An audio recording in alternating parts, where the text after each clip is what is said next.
Hello, everyone, and welcome to Watching Twin Peaks for the first time. Yes. We are exploring Twin Peaks Season 3, sometimes called Twin Peaks The Return. Well, I think what we're unpacking in Part 3 is a lot of Dale Cooper going through parts of the Black Lodge or this other world. Yeah. I don't know if he's technically in the Black Lodge when he's in these different places, but he goes to some strange and wondrous places. They're very pretty. And he starts off falling, and then he lands in this purplish world. Yes.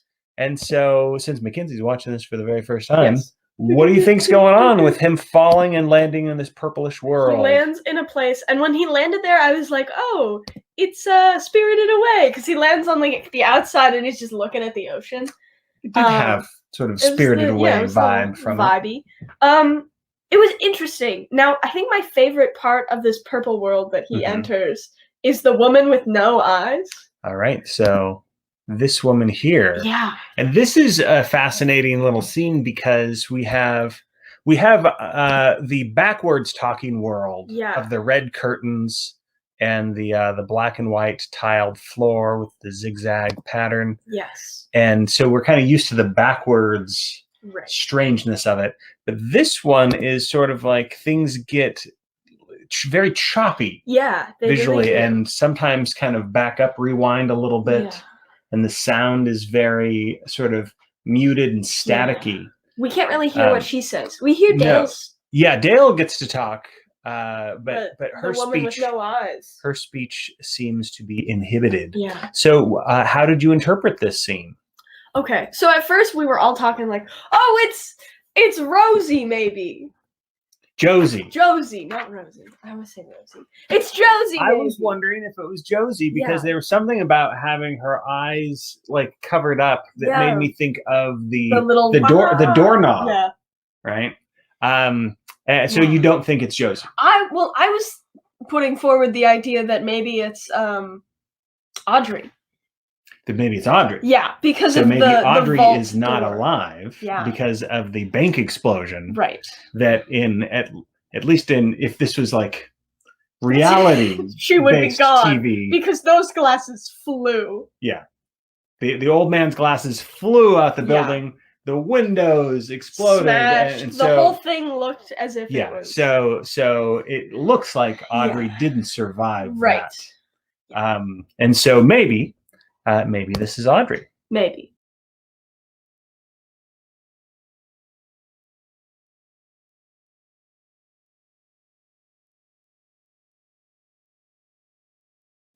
Or represents Audrey.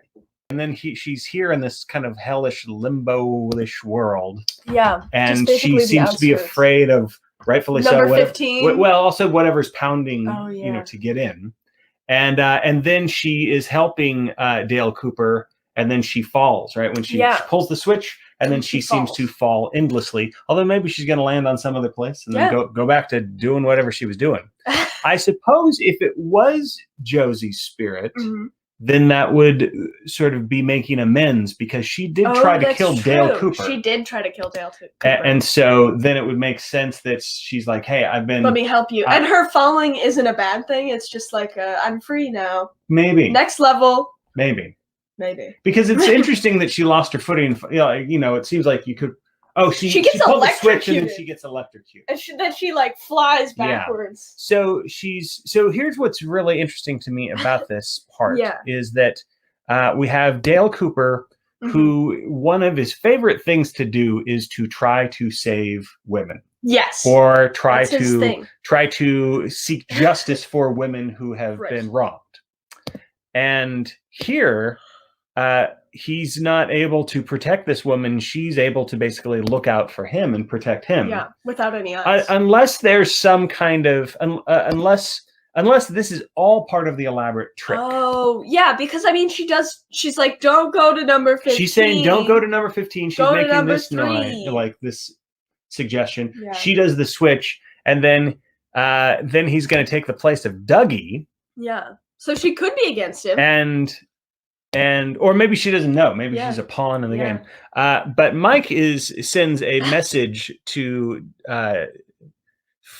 freshly pressed Dale Cooper. Mike, a little squish. Yeah. Mike sends him a message saying, "You were tricked. You were tricked, and now now one of you must die."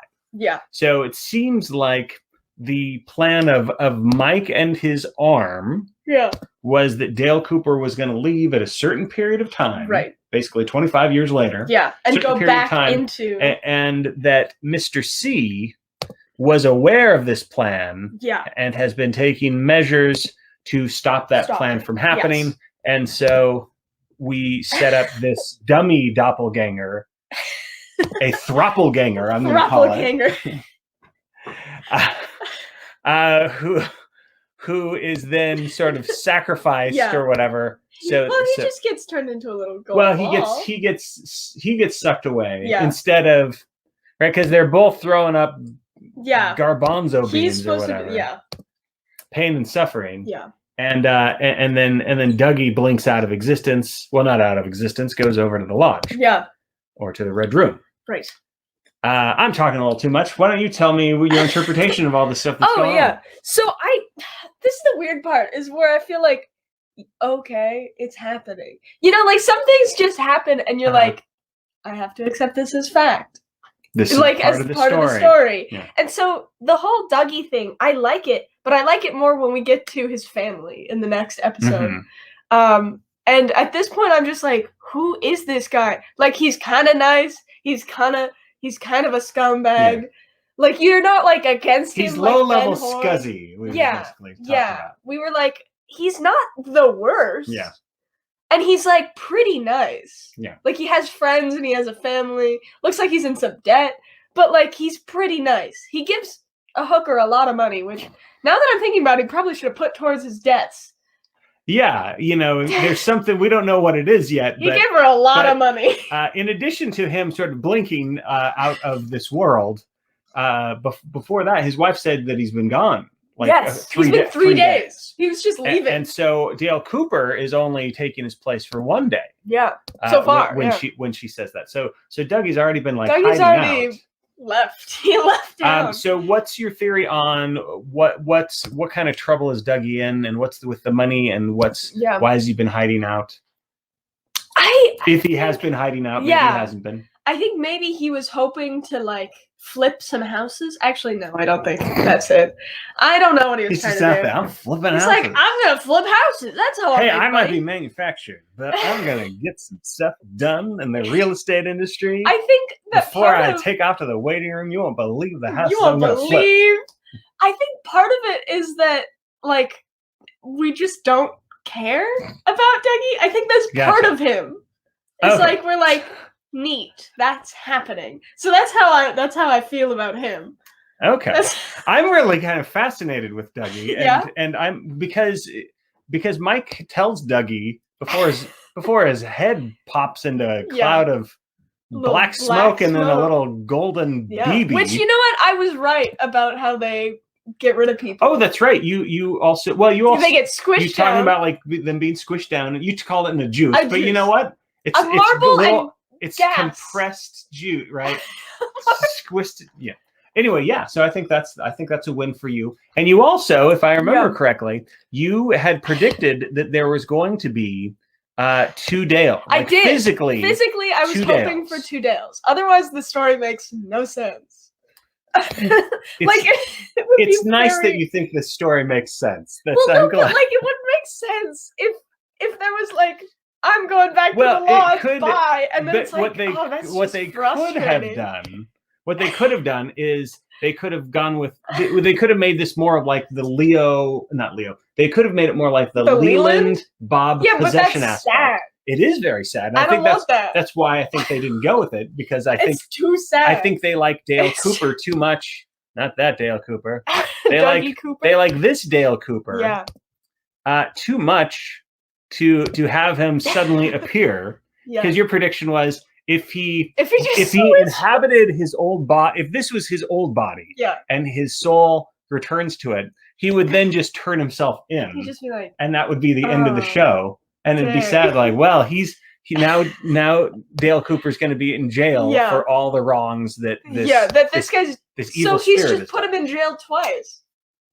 Yeah, he put him in the waiting room, and he put him in jail. But to be fair, doesn't it seem like so if Dale Cooper comes, because right now he's walking around in a daze. Yeah, right. He's walking. Here's one of my favorite scenes when he's walking around winning stuff. Help. So call for help. So he's walking around in a daze. Yeah. And assuming that he does get his faculties and his soul and his mind back. Yeah. And if this guy gets killed and his body disappears or explodes or what, like if he doesn't have this guy's body as proof, then he's still in the same pickle that you're talking about. But that guy's body's in custody. Yeah, right now. So, like, they would just be like, "Oh, yeah." So that's what I'm saying. Dale Cooper, I'm saying, and here's Dale Cooper. If Dale Cooper shows up at the prison, it's more explainable, though. Like, I know. Oh my God, there's if Dale Cooper Dales? shows up while this guy's in prison, then it's like, oh, okay, there's two Dales, right? But but if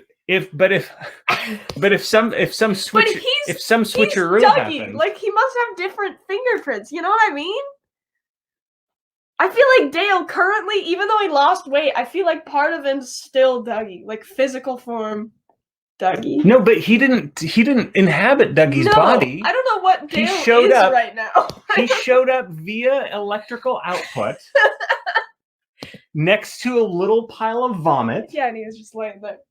So he's not physically connected to Dougie. So is he I think Dougie has the fingerprints, by the way, of I think it's a copy. Seems like I think it's a copy. When they find the murders of Mr. C, they should be like, Dougie? I think that might be one of the many reasons why Mr. C has made this fractured, so that if somebody was onto this bad guy, he could just turn in this low-level bad guy patsy if he wanted to. Oh. So anyway, what I like about this is that the machinations of this Mr. C. By the way, Mr. C, cancer, C, cancer. Oh. My theory. The C stands for something else. Yes. We can talk about some of these things. We could talk about it's not about the bunny. Okay. There's the log lady calls Hank, or Hawk, not Hank. Hawk, and she's like, you gotta find something out. Something's missing. There's something missing, and it's connected to your heritage. Yeah. So they take out all the Laura Palmer, anything connected to Agent Cooper. Yes. Which is mostly all the Laura Palmer case. She's also talking about like it's related to Agent. Yes, and so we see Andy and Lucy trying to help, and Lucy. I feel like it is about the bunny, maybe. So she looks at the chocolate bunny and she realizes, like, hey, I ate one of those. And that must be what's missing. Yeah. Then Hawk is saying it's not about the bunny. Is it about the bunny? Is it about the bunny? No, it's not about the bunny. No. Yeah, so but now as I'm watching it again with you, I'm wondering if these seemingly trivial scenes are a little bit more important. Maybe not necessarily to the Black Lodge kind of mystery aspect, but maybe to the broader message of Twin Peaks. It's interesting that you say that, because I actually feel like there's a lot of interesting little parts to those silly little moments, like when the sun comes, our boy. Yes, Wally Brando. And you know what? Mom had a good point. He's short. He's probably not Andy's biological child. So my wife thinks that Richard Tremaine is the father of Wally Brando. Which, you know what? He's pretty sort of eloquent, I guess. No. No, he's trying, in comparison to Andy. It's silly, cheesy stuff. Andy's more eloquent. Really? I do. Well, I think he's eloquent in a Hemingway-esque way. Yeah. Right? Straight to the point. And he's trying to use flowery language to describe. He's trying to be like Jack Kerouac. I'm more like Andy. I just want to say things and be done in one sentence. Like, I might go into like, oh, what if it's this? But I'm not gonna be like, and then the road is but a pathway to our lives. My dear parents. Yeah, so Michael Cera does a great job in this role, and it's so funny. I love him. And he's talking to... He talks for such a long time. Yes, he talks for quite a while. And the sheriff is very patient, but obviously bored. What do you think of our Sheriff Truman's, I assume it's his brother? Brother-in-law? His second Sheriff Truman. I like him. He's a lot more rough. Would you like to know some behind the scenes stuff as to why? Yes. The other Sheriff Truman's not in it? Yes. Where is he? He's retired. Oh, he just didn't want to work. He just is retired from. I don't know if there's something else where he's like, I hate Twin Peaks. I don't like Twin Peaks. But in my little Google search, it just said he's retired from making movies and TV shows. Good for him. So I think good for when somebody says when somebody realizes that they're done with something. Yeah, it's okay to just be done. They don't give in to the pressure. Yeah. Because I think when there's a reunion show, there is kind of like a lot of pressure. Hey, I also at the same time, I love the actor that plays Sheriff Truman. Yes. And I miss not having him. Yeah. But there's also the possibility, because everybody's gotten 25 years older. Right. He might not feel that well. He may not feel great. He might not feel like he wants to be on camera. Yeah. And that's totally makes sense. So I respect all of those choices. And also it is just I miss the character. The character that the actor that takes his place, I think is Robert Forster. Oh. Let me check on that. Robert Forster. Oh, Robert Forster. Forster. And he is a character actor that's been in a lot of movies over the years. He passed away in 2019. Oh. And he passed away of brain cancer. That's hard. Yeah. Now that I'm talking about all this, I'm going to edit most of this out because it's depressing. Because it's sad. It's sad. It is sad, but that's okay. Yeah. Well, it's part of life. Death is the end result of life. Yeah.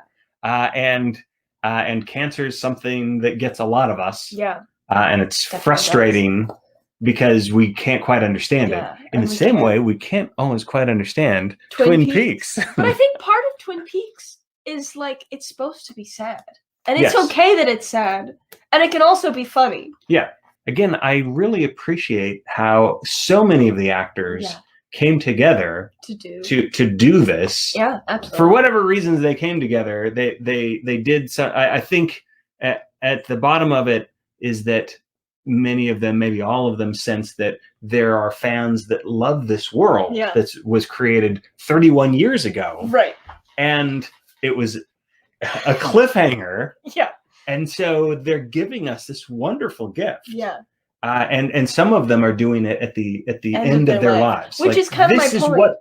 And that's what's beautiful about it, right? Because they could have everyone involved, but certainly the people that are older and the people that were dealing with an illness. Yeah. Every one of them could have said, hey, you know what? We're retired too. Yeah. And I would have been totally fine with it. And they could have still made it and stuff like that. But the fact that they are doing this in some cases as one of the last gestures, the last creative gesture at least, I think is really beautiful. It is really beautiful. And it's sweet and touching. And it comes back to my point of there's something to be said about waiting that long. Mm-hmm. It gives it more meaning that you wait that long. It still messes me up that there's fans that died and never found out that there was another season. Yes. That messes me up. Or actors. Well, I like to hope that there's some type of spirit that goes on. And are they just in that floating box? And maybe they're in the floating box. Maybe they're hanging out in the waiting room, but there's also a TV. The TV just plays endlessly. It is funny that I do think of the idea of I can't die, I'll miss out on content. Yeah. Mandalorian season 2. I can't die now. It's there's so many other reasons to live for. But seriously, the Star Wars movies. Yeah. I would have nightmares. This no, I can't die. I gotta see The Force Awakens. I mean, I gotta find out. It's good to be a fan. I don't think anybody should feel bad for being a fan. Well, when stories affect your life in a way that that it gives you this vicarious experience that that stays with your imagination, and you replay it, and you think of scenarios. And when you're a kid, you're playing with the action figures. Yeah. So it's part of your character, even though it's all make believe. Right. It's still part of your character. Yeah. And so if there's something new that artists are making that you admire, and it's going to be coming out soon, you want to stick around to see it. Art is one of the reasons why we want to stay alive and enjoy things. Yeah. What a tangent we've been on. Anyway, back to Twin Peaks. That might be a bonus edition. Well, you're running out of space in your little book. I am. I'm going to need a new one. Oh, okay. So, so we talked about numbers. So the first number that we see is 15 in the purple area. 15, and she's saying, and she's like, so he follows her up. She does the switch. She falls off. He goes back down. There's a very similar setting. A similar situation, similar woman. I thought she was going to have no mouth. Is it the same woman? That's a good question. Is 15 the end of her life, and we're seeing the beginning at like early stage? Is it like 3? Does 3 go back down to? Has he gone down to different levels? And is it her? Oh, maybe, possibly. So there's a time shift.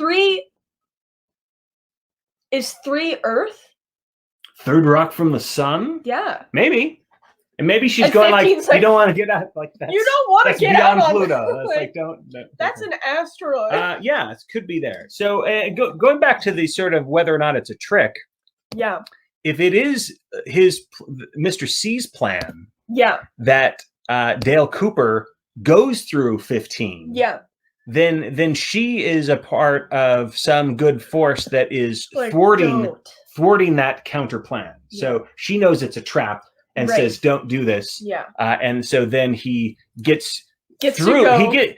Because I don't know that I don't think that Mr. C wants Dale Cooper to be out at all. I think he just wants him to be put on gone, a rock, like a Bolivia, something like out of the way. Yeah. So my guess is that she's not part of the deception. I think she's a part of. She's part of the resistance, right? That maybe the resistance made Dougie instead. Yeah, but it is interesting. Though we talked about off camera. Kenzie was talking about how the numbers in Twin Peaks. It's like I'm not worried about. I'm not even. Like, and I'm writing down these numbers. It's like 315. The Great Northern Key, right? His room. Yeah. And then there was a 15, and then there's 3. It's back. You're backwards. It's 315. You know. Yeah. But you're like, no need. Which is funny because you love math and I hate math, but I'm writing down all the numbers. I know, we should put them in like some equation. Yeah. That'd be fun. Okay, but what was fascinating to me about the woman is that, so she's talking backwards, so it's more familiar. Yeah. Right? But basically she says, my mother's coming, right? There's the pounding on the door again, or wherever, the wall or whatever. So what do you think's going on with my mother's coming? I think that there's something to do with Sarah Palmer. Something more to do with Sarah Palmer. We haven't seen her that much. We saw her in these last 2 episodes. Was that all right? So something to do with Sarah Palmer. So if Sarah Palmer is the mother, is that woman that we see somehow an incarnation of Laura Palmer? Possibly. And is this woman also an incarnation of Laura Palmer? Possibly. Or maybe. Are they? I don't know. I think they're referencing to Sarah Palmer as like the mother in like a proverbial sense, like as like so what the mother of because so far we've seen a glimpse of Sarah Palmer watching animals eat each other on television. Again, very much something I would do. What would be your guess as to Sarah Palmer's connection with this weird world? I think that Sarah Palmer has to like self-medicate in order to not go beyond. Like, we've seen people who are like, they're connected to the outer world. If she wasn't medicating herself, what would happen? I think she would be able to, like, experience more of the craziness. Because she's had visions, right? They talk about how she's had visions before. Yeah, and she sees Bob in season 1. Right. And so you think that she would just be seeing, would she be seeing like all of this kind of stuff? Yeah. The Red Room kind of stuff? So. Yeah. Okay. And so does that mean that she's, you know how Dale Cooper says, I'm a sender? Yeah. She's a receiver. Does that mean she's a receiver? Yeah. Is she damned? And that's main. is she gifted? Is she damned? I think she's damned, but not in a sense that she's gonna die. Because her family's already dead. You know what I mean? Like, she's already been damned. Yeah. Did Bob choose Leland to be around Sarah? Yes. I think that there's something about Sarah that's like, well, no, not Bob choosing, but I feel like since she's like, in my theory, like a receiver, like, oh, you think Bob was like, gravitated? Yeah, she's like pulling him closer. I don't remember you talking about these things when we were talking about the first two. No, I didn't. So there's something. This is like a new theory. There's something that's... when they showed her with the animals. This is when I was like, maybe something's going on, because she's back in the story. I think a book club would be good for her. That was Mackenzie's prediction. Was like, I think Sarah Palmer. When I asked, like, what's Sarah Palmer doing in the last episode of season 2? I think she's going to be in a book club, which is a nice idea that she's moving on with her life. Yeah. So it doesn't look like she's moved on with her life in a positive, productive way. Well, still alive. I don't know. We only saw her she's still once. alive, but I mean, there's the booze and the cigarettes. Yeah, and the watching the violence. There's, I don't want to be judgmental of her watching the nature documentary. But when I was watching it, I was like, I don't want to see. I know this happens, Sarah, no. But I don't want to watch it. Yeah, I feel like Sarah Palmer has something more to do with the lodges. We haven't really talked about Sarah Palmer's like extended family. We don't know who they are. You know what I mean? No, we've seen Maddie. We've seen Maddie, but that's never heard anything about other relatives. So it's all kind of Bob's family. Yeah. Well, we have not talked about the appearance of Gordon Cole. Oh, Gordon Cole. So let's talk about that. He's got the bomb explosion in the background. I know, he went from like cheery background with the lakes and the trees, and he's like, time for a bomb. Because that's what he has. Because Fire Walk With Me, he's got the background where it's like all woodsy and stuff like that. Yeah, and now he's destroyed. And now it's annihilation. Right? I mean, so do you think is he still a good guy? Or do you think this means something? I think he's still a good guy. Okay, still a good guy. I think he's sad. He's sad. Yeah. Well, I think he kind of misses his agents. He's lost.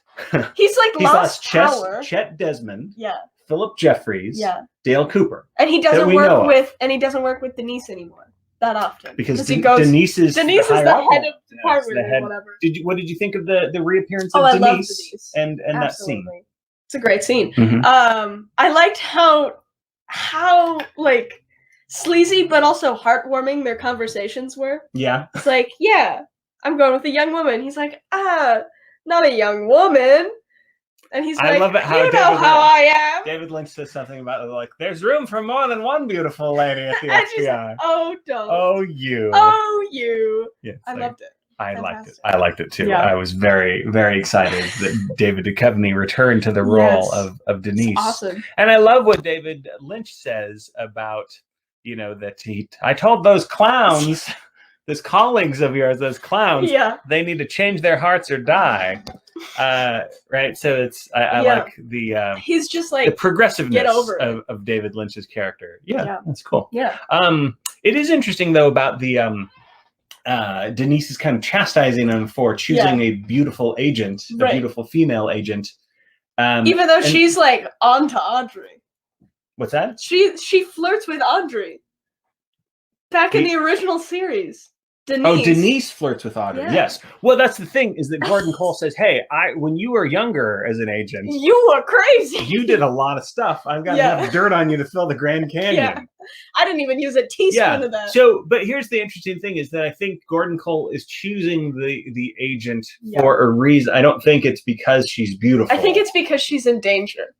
I think she's in danger. There is a recurring theme in almost all of David Lynch's work that I can think of, except possibly The Straight Story, where a female is in danger in some way. Well, I feel like if she becomes in danger, then our little Cooper boy, our little Dale Cooper will be like, snap out, like, I've got to snap out of it. Yeah, he's got to like get back to her. So is the female agent going to be bait? It's like basically bait for the good Dale Cooper. Bait for the good Dale Cooper. That's interesting. Yeah.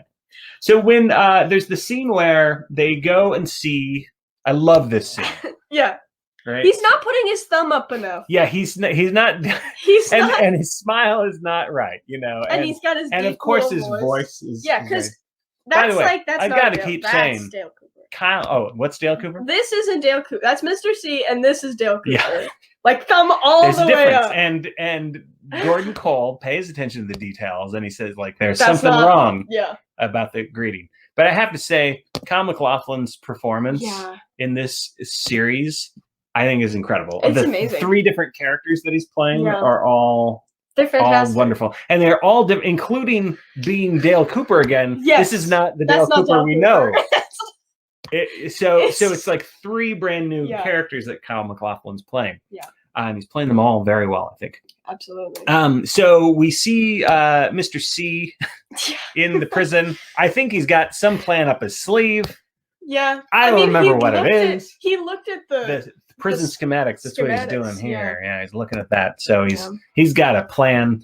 And Gordon Cole knows that there's something hinky going on. And he talks to Albert, which I love Albert. Yes, I love Albert too. So I'm so glad Albert's in. So he talks to Albert, but before he talks to Albert, you're wearing a wire. Yeah, he has the he has the female agent. I can't remember what her name is. She goes inside. It doesn't matter.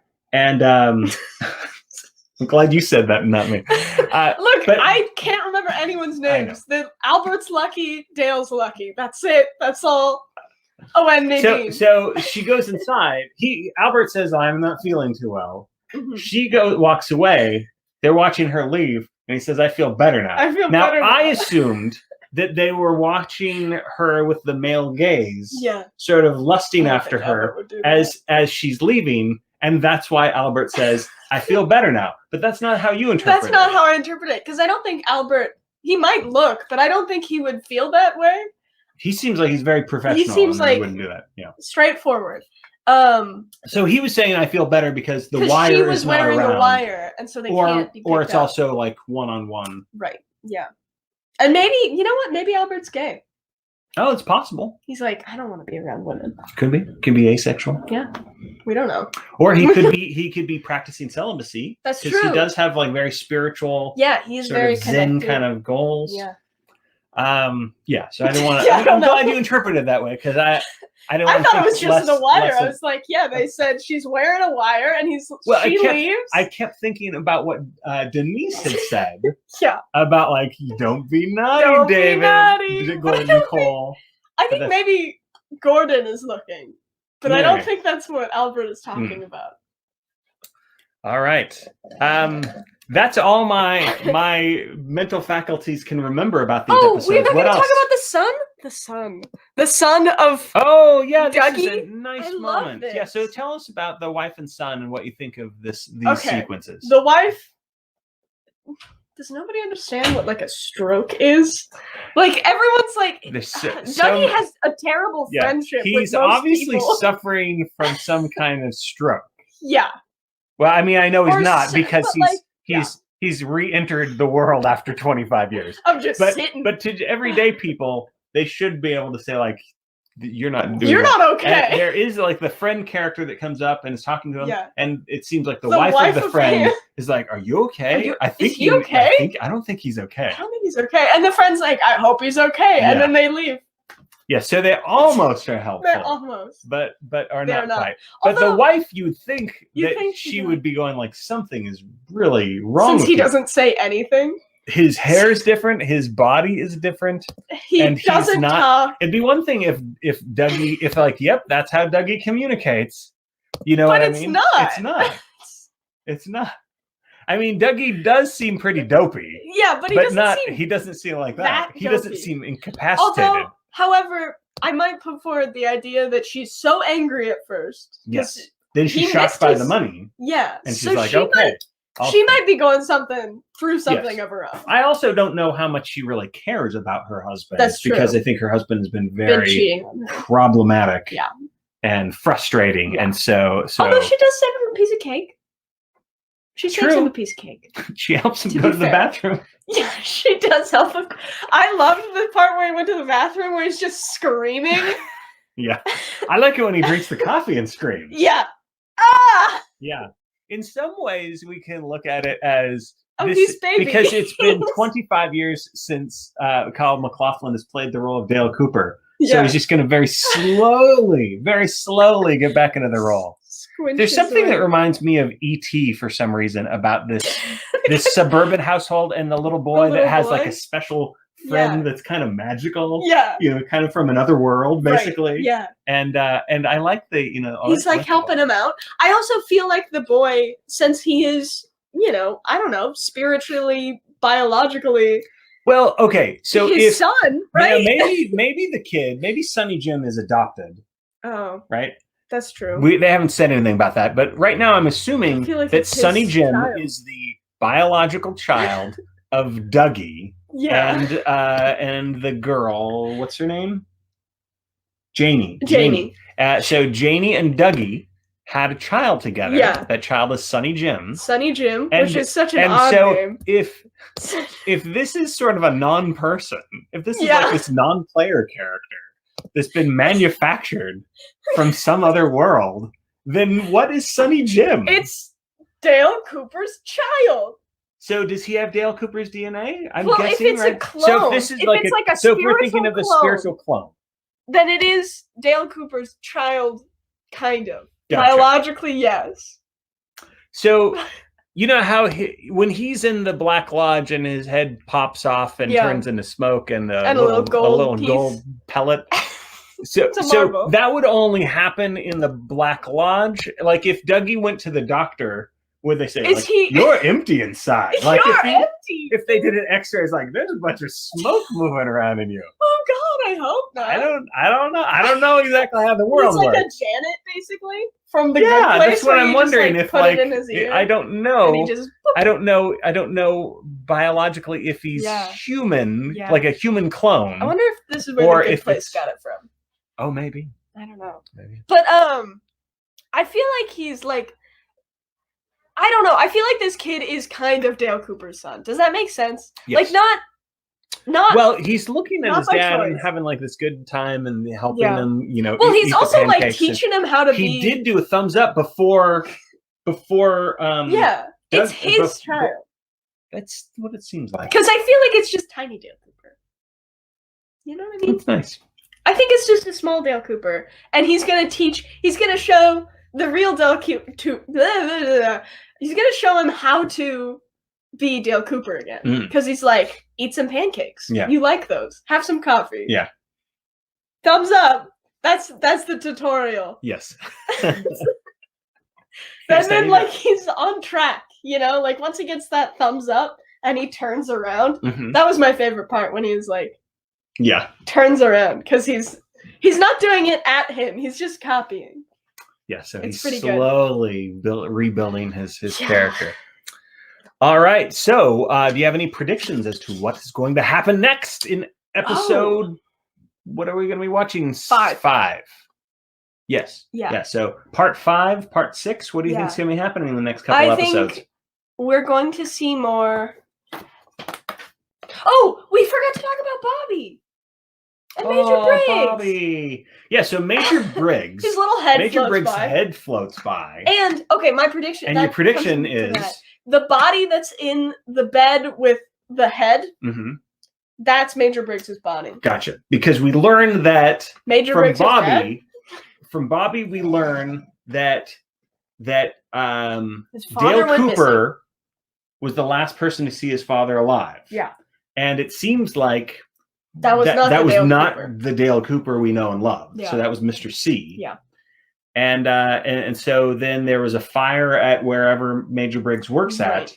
And I'm guessing, kind of like Catherine, that he really just kind of disappeared or blinked out into existence, or he went into the other side of things with the other world. Yeah. And so you think that it's possible that his physical body is dead. Yeah. And then that is right there. Was found in the bed. Yeah. Where Karen Davenport's head. I mean, it's about his size. You know what I mean? Like physically, physical stature. He was a big man. It was like, kind of. I don't know. Okay, yeah, so we have that down as a prediction. And did you like seeing Bobby again? I did like seeing Bobby. I like that he's a sheriff now. I also like that part of his job is like trying to find drug mules, since that is what he was. Yes. And he killed a drug mule. Hope they never find that, Because there's a statute of limitation. There's no statute of limitation on murder. So if they could pin that on Bobby, then Bobby would be in trouble. Do you think that's going to come into play again in some way? No. Or, no. I don't think so. We're done with that. I think we were done with that before the seasons even started. Yeah. It was almost like they put in Fire Walk With Me. It's like, oh yeah, we talked about that. Oh yeah, Bobby killed someone. We should probably do something. It does add like this level of gravity to his character. Like he's taken somebody's life. Yeah, and he's like, I don't want to ever do that again. Yeah. But I love the character of Bobby, and but I told you like back when we were watching, it's like I'm kind of fond of this guy, and one of the reasons is because we do see this arc thanks to this show. Yeah. His dad had this wish or kind of this dream, this vision of him, of them, hugging each other, good guys. Yeah, and so it seems like he's a good guy. He's a good guy. Yeah, hopefully. And it's very sweet that seeing all the Laura Palmer stuff makes him burst into tears. Yeah. And Andy's looking at him like, "Why are you crying? Why are you crying? Why are you crying?" Andy didn't say that, but we thought it'd be funny. We thought Andy was thinking that. When and the Bobby crying scene, I thought was like very well done. Yeah, and he's like it feels like he's genuinely sad. Yeah. Like it's not something he thinks about a lot, and so I feel like it just caught him off guard, and he remembered like, wow. He's like seeing like, what's all this stuff doing here? Okay, so here's my prediction. Okay. Bobby and Shelley are not together. Okay. Not married. Because we saw Shelley, we know she has a daughter. So do you think that's their daughter? It might be Shelley their daughter. Had it with somebody else. I feel like I don't know. Leo Johnson, maybe. That'd be funny. I just feel like it's going to be the same thing. I hope your prediction comes true about we see Leo Johnson's skeleton. Like, he's just still holding on. All right, so Bobby and Shelley are not together. That's your prediction. Yeah. Just because I feel like that fits with the Ed and Norma. Okay. That fits there because they're not together. They're just like sad. Yeah. So I feel like that's what's going to happen. There's a lot of estranged or lovers that can't be together, that kind of thing. I think that the boy with no hand, the boy with the green hand, I don't know. I think he's going to come into play some more. So the green-handed boy will come into play. I think the songs are telling us important details because we didn't talk about those yet. Yes, we have been playing. Like when we watch Twin Peaks, we're watching it with the subtitles. We've always done that. Yes, we haven't not done that. Because again, when I watch Twin Peaks: The Return, when I just blaze through the episodes, I know that I would just like when the song came on, I knew it was the end of the show. Like next episode, I gotta get these. Oh. And so now we're watching the whole thing. We're having the song lyrics on, and there's a lot of connections that you can make with the lyrics. Yeah. I don't know that I have any other predictions. Okay. I think that's it. All right. Yeah. But about the songs, so the song in the number 3. They have.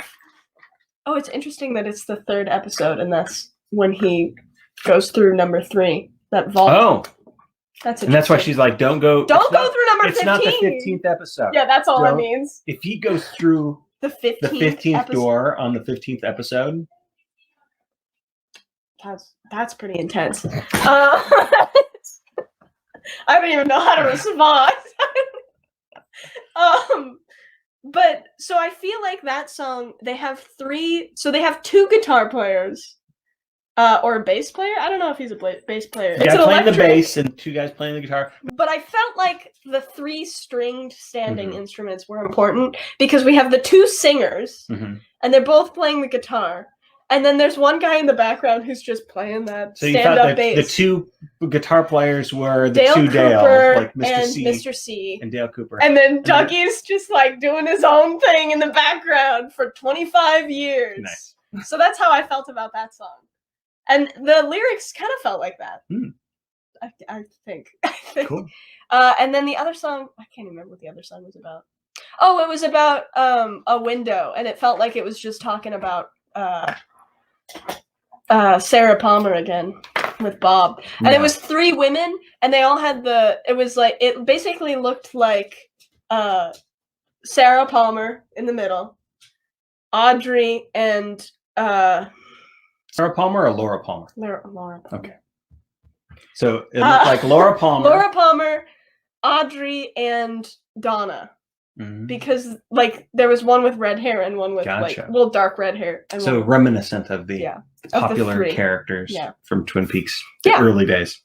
All right. Absolutely. So that's all. I don't have anything else. Do you have anything else? I don't have anything else. We've only talked about it for 50 minutes. I know, it's like, my goodness. Well, if you cut out that part. I like that part, though. We might keep it. Yeah. Well, you'll see. Yeah. Yeah. Ooh, yeah. Okay. All right. Well, are you ready to watch more Twin Peaks? Yes. All right. Absolutely. We're going to say goodbye to you guys. And we're going to start watching. Yeah. Off we go. Part 5 and part 6 are coming up soon. Goodbye, everybody. Bye.